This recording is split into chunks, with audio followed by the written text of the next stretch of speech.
In this video, I will be discussing Earth locations and times, maps and geography, and modern geoscience tools. Humans have known that Earth is round since the first ship sailed over the horizon and viewers on shore saw the topsails disappear last. Our scientific understanding of Earth's size and shape began slowly, but has gradually grown over the past 300 years. Over 2,000 years ago, the Greek mathematician Pythagoras determined that Earth is round, or spherical. Then Eratosthenes calculated the circumference of the Earth in 247 BCE by comparing the angle of the sun at noon at two different locations. By the 1st century CE, people generally accepted the idea of a spherical Earth. In 1687, Sir Isaac Newton reasoned that Earth's rapid rotation produced an equatorial bulge as centrifugal force pulled Earth's surface outward. As a result, Earth's equatorial circumference is 67 kilometers, or 42 miles, greater than the polar circumference. Earth is indeed slightly misshapen into an oblate spheroid, and that just basically means that it's flattened at the poles and bulges out around the equator. Today, satellite observations have confirmed with tremendous precision Earth's equatorial bulge and polar flatness. The irregular shape of Earth's surface, coinciding with mean sea level and perpendicular to the direction of gravity, is called the geoid. Fundamental to geography is an internationally accepted grid coordinate system to determine location. Geographers use coordinates to locate specific points on a grid. Eratosthenes created the first world map with a rectangular grid to locate places around 200 BCE. The use of a geographic grid made it possible to accurately measure distances between locations. Longitude and latitude are terms that we use to refer to the distances measured in relation to standard lines on the grid. These distances are measured in degrees. Those are units that are based on the division of a perfect circle into 360 equal parts. So in this slide, we're looking at latitude. And latitude is the angular distance in degrees north or south of the equator, measured from the center of the Earth. Latitude increases from the equator at 0 degrees latitude to the poles at 90 degrees north and south. Lines of latitude run east and west, and they are parallel to each other. So a line of latitude is called a parallel. When we refer to lines of latitude or parallels of degrees, we would say north or south. So if I were to say 30 degrees where my arrow is pointing on the screen, I would say 30 degrees north because there's also a 30 degrees south. In this slide, we see longitude. The angular distance east or west of a point on Earth's surface measured from the center of Earth is called longitude. On a map or a globe, the lines designating these angles of longitude run north and south. A line connecting all points along the same longitude is called a meridian. In the figure on the slide, a longitudinal angle of 60 degrees is shown. Let's see right there. These meridians run at right angles to all parallels. Remember, parallels are lines of latitude. Longitude is the name of the angle, and meridian is the name of the line. And both of these indicate distance in degrees east or west of the prime meridian, which is the 0 degrees line right here. This starting point for longitude is a bit of an arbitrary starting point, but you have to start somewhere with a rotating planet. So this was determined in a treaty in Greenwich, England in 1884. Because meridians of longitude converge at the poles, the length on the ground of 1 degrees of longitude is greatest at the equator and shrinks to 0 at the poles. Longitude increases east and west from 0 degrees at the prime meridian to 180 degrees. This slide shows how our coordinate system works with latitude and longitude to precisely locate any place on Earth. So in this slide, when we have both our meridians and parallels displayed, we can see that the red dot here would be referenced as 49 degrees north and 60 degrees east. When you refer to these types of coordinates, the latitude comes first and the longitude comes second. Coordinated universal time. So a worldwide time system is necessary. We need this to coordinate pretty much everything in our daily lives. And our time system is based on the fact that Earth rotates on its axis rotating 360 degrees every 24 hours, or 15 degrees per hour. In 1884, at the International Meridian Conference in Washington, D.C., the prime meridian was set as the official standard for the world time zone, or the GMT, Greenwich Mean Time.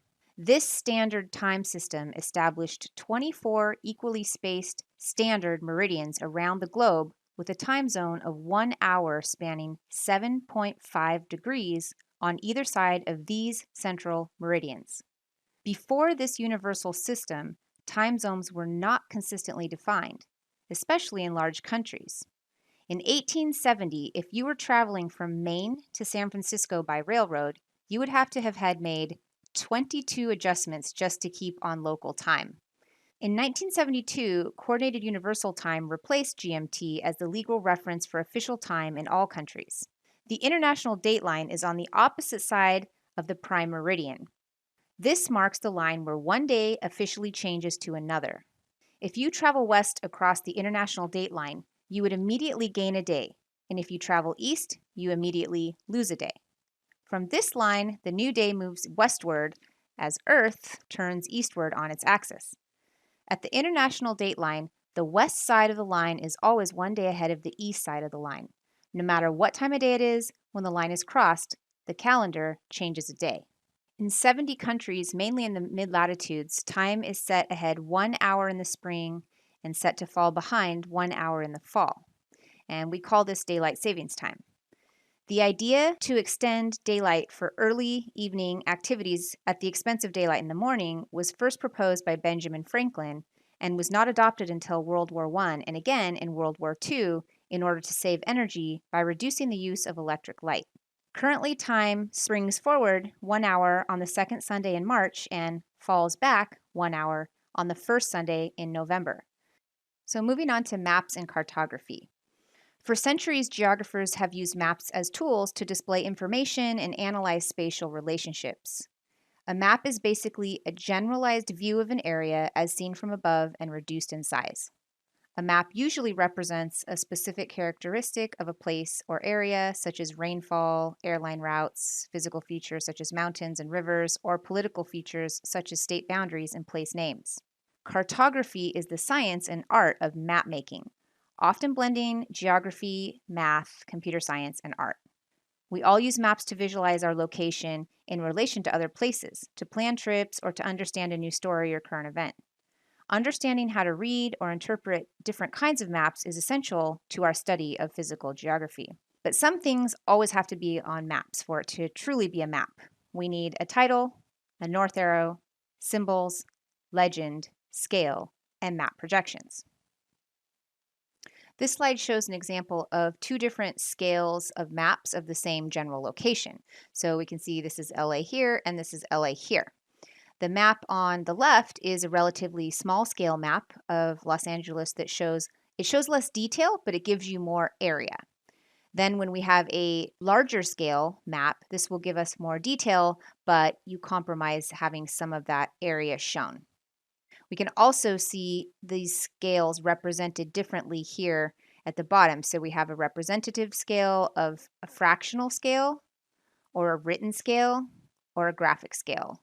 Any of these are okay, they're just different ways of representing scale. Map projections. A globe is a small-scale, three-dimensional representation of Earth. Globes can provide an accurate representation of area and shape on Earth. However, if you wanted to go hiking or explore a new city, you would need more information than a globe can provide. To provide more detail, cartographers make large-scale maps which are two-dimensional representations of Earth. However, converting a three-dimensional sphere to a two-dimensional map causes some degree of distortion of areas and shapes. To control distortion on a flat map, cartographers use a map projection. By manipulating the grid coordinate system that is common to both globes and flat maps, a map projection enables cartographers to transfer data about points and lines on a globe accurately to a flat surface. One major decision a cartographer must make when beginning a map involves choosing between projections with the properties of equal area and true shape. Cartographers designed different kinds of equal area projections so that areas are correct on the map regardless of their latitude and longitude. For example, areas measuring 10 degrees of latitude by 10 degrees of longitude are equal whether they're near the equator or near the poles, although the two areas differ greatly in shape. In contrast, a true shape projection can correctly represent the shapes of geographic features such as coastlines and islands, but the sizes of those features can be greatly distorted. Physical geographers often create physical maps to show information about a physical theme, such as elevation or temperature. These physical maps often use isolines. Isolines are lines that represent a given value. Contour lines show elevation, where something like isotherms would show temperature and isobars show air pressure. Topographic maps are physical maps that can give us a sense of terrain or the lay of the land. This is an example of a topographic map. The lines in this map are contour lines, and the contour lines show the slope of the land as well as elevation. Using radio signals from a global network of satellites, the Global Positioning System, or GPS, accurately determines location anywhere on or near the surface of Earth. A GPS receiver receives radio signals from the satellites and calculates the distance between the receiver and each satellite. By using signals from at least 4 satellites, precise locations are possible. Technological systems of remote sensing obtain information about objects without physically touching them. We do remote sensing with our eyes as we scan the environment, sensing the shape, size, and color of objects from a distance. Passive remote sensing records energy radiated from a surface, where active remote sensing uses systems that direct energy at a surface and analyze the energy that is returned. Techniques such as remote sensing generate large volumes of spatial data to be stored, processed, and analyzed in useful ways. A powerful tool for manipulating and analyzing this spatial data is a Geographic Information System, or a GIS. A GIS is a computer-based data processing tool that combines spatial data with attribute data. In a GIS, spatial data can be organized in layers containing different kinds of data.